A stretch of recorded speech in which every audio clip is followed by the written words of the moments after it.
नमस्कार, मैं हूं साक्षी सोनी और आप देख रहे हैं सिटी बिग न्यूज। चलिए नजर डालते हैं आज की खास खबरों की ओर।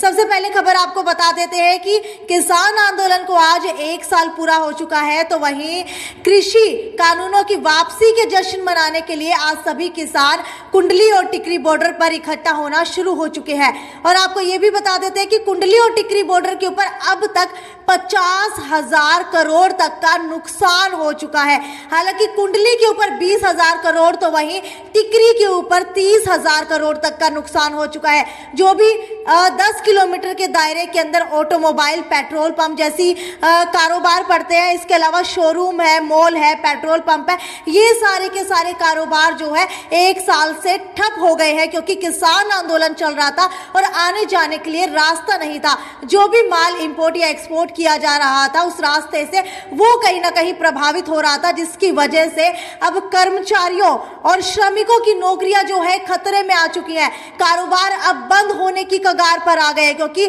पहले तो 1 साल कोरोना रहा, उसके बाद 1 साल से किसान आंदोलन चल रहा है और किसान आंदोलन के कारण छोटे छोटे कर्मचारियों की नौकरी जो है खतरे के अंदर है। अब शायद उनको निकाल भी दिया जाए और बेरोजगारी जो है बहुत ज्यादा बढ़ने वाली है। इसके अलावा आपको बता देती हूँ कि किसान आंदोलन के बाद राजनीतिक जमीन तलाश रहे भारतीय किसान यूनियन के अध्यक्ष गुरनाम सिंह चडूनी ने अब दलित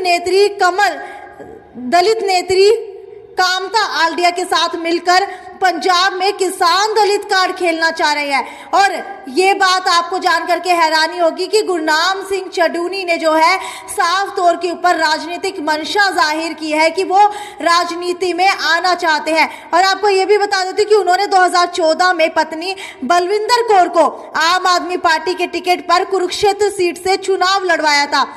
हालांकि राजनीति को लेकर के सभी नेताओं की जो है अलग अलग बातें सामने आ रही हैं, लेकिन इसके अंदर ये भी है कि भाकयू के विरोध में अब स्वर गूंजने लगे हैं जब से गुरनाम सिंह चडूनी ने राजनीतिक दल में जाने का ऐलान किया है। हालांकि गुरनाम सिंह चडूनी ने पत्रकारों से बातचीत में ये भी बताया है कि पंजाब चुनाव पर उनका बहुत ज्यादा फोकस है, क्योंकि हरियाणा के अंदर अभी चुनाव नजदीक नहीं है। इसके अलावा पंजाब में वो एक मॉडल देना चाहते हैं। और अब देखने वाली बात यह है कि क्या गुरनाम सिंह चडूनी जो है अब आने वाले दिनों के अंदर इलेक्शन लड़ते हैं, क्योंकि लगातार कयास जो है तेज होते जा रहे हैं। इसके अलावा अलग अलग नेताओं की अलग अलग मंशाएं सामने आ रही हैं। हालांकि अगर राकेश टिकैत की बात की जाए तो राकेश टिकैत जो है ये कह रहे हैं कि राजनीति के लिए ये मोर्चा नहीं बनाया गया था। हालांकि बड़े नेताओं का कहना है कि अगर ये मोर्चा नहीं होता, अगर ये आंदोलन किसी राजनीतिक पार्टी के हाथों में होता या फिर मोर्चे का गठन नहीं हुआ होता, तो राजनीतिक पार्टियां कभी इन कृषि कानूनों को वापस नहीं करा पाती। हालांकि राकेश टिकैत जो है राजनीति के विरोध के अंदर है, तो वही दर्शन पाल की बात की जाए तो मोर्चा राजनीति में नहीं जाएगा, ऐसा दर्शन पाल का कहना है। ये दोनों जो है खिलाफ दिखाई दे रहे हैं। तो वही गुरनाम सिंह चडूनी और योगेंद्र यादव जो है राजनीति के समर्थन में दिखाई दे रहे हैं। चडूनी ने कहा है कि पता नहीं क्यों चुनाव से दूर भाग रहे हैं। इसके अलावा योगेंद्र जो खुद अपनी पार्टी भी चलाते हैं, उनका कहना है कि राजनीति करना बहुत जरूरी होता है, क्योंकि अगर आज किसान आंदोलन वापस हुए तो वो भी राजनीति के ही कारण हुए हैं।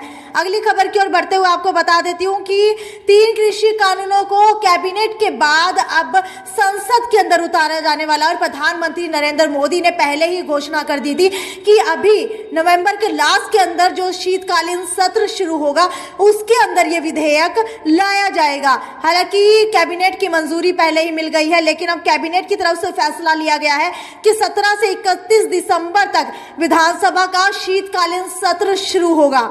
इसके अलावा अगली खबर की ओर बढ़ते हुए आपको बता देती हूँ कि पिछले 1 साल से कोरोना का नया वेरिएंट नहीं दिखाई दिया है और कोरोना के केसेस के अंदर लगातार कहीं ना कहीं जो है गिरावट महसूस की जा रही थी। लेकिन अब चौंका देने वाली बात यह है कि त्योहारी सीजन चले जाने के बाद भी जो है कोरोना केसेस नहीं बढ़ रहे थे। लेकिन अगर कल की बात की जाए तो कल हिसार के अंदर कोरोना का एक नया केस मिला है। इसके अलावा दक्षिण अफ्रीका, हांगकांग में एक नया वेरिएंट मिल गया है कोरोना का। केंद्र ने राज्यों को अलर्ट कर दिया है। केंद्र ने सभी राज्यों को सख्त हिदायतें दी है कि कोरोना के नए वेरिएंट का जो म्यूटेंट है वो तेजी से बदलाव करते हुए फैल रहा है, तो कहीं ना कहीं जो है लापरवाही ना बरती जाए। इसके अलावा वेरिएंट का नाम है B.1.1.529 और ये असामान्य रूप से बड़ी संख्या के अंदर म्यूटेशन कर रहा है। अंतर्राष्ट्रीय यात्रा को खोलने के मद्देनजर अधिक सावधानी जो है बरतने की आवश्यकता है, क्योंकि 2 दिन पहले ही सभी अंतर्राष्ट्रीय उड़ानें खोलने की बात जो है वो प्रधानमंत्री ने कही है। इसके अलावा अगली खबर आपको बता देती हूँ कि मंत्री के आश्वासन पर कार्यकर्ताओं ने धरना खत्म कर दिया है। और ये धरना कौन सा है? ये धरना है आंगनवाड़ी वर्कर्स का, जहां पर सरकार एक और कानून लेकर के आई थी कि आंगनवाड़ी वर्कर्स को जो है प्ले स्कूल के अंदर कन्वर्ट किया जाएगा। इसको लेकर के लगातार जो है आंगनवाड़ी वर्कर्स धरना प्रदर्शन करते हुए दिखाई दे रही थी। और अब जो है ये ऐलान कर दिया गया है कि सुपरवाइजर के पद पर प्रमोट किया जाएगा आंगनवाड़ी वर्कर्स को। अब हर महीने 7 तारीख तक जो है उनका मानदेय आ जाएगा।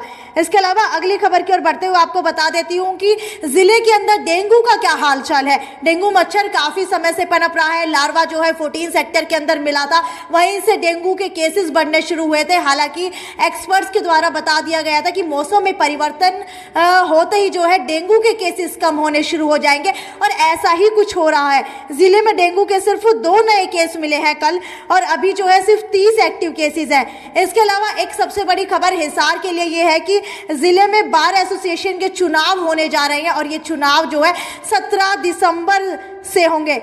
और चुनाव के अंदर जो है आपको बता देती हूँ प्रधान, उप प्रधान, सचिव, संयुक्त सचिव और कोषाध्यक्ष पद के लिए चुनाव होंगे।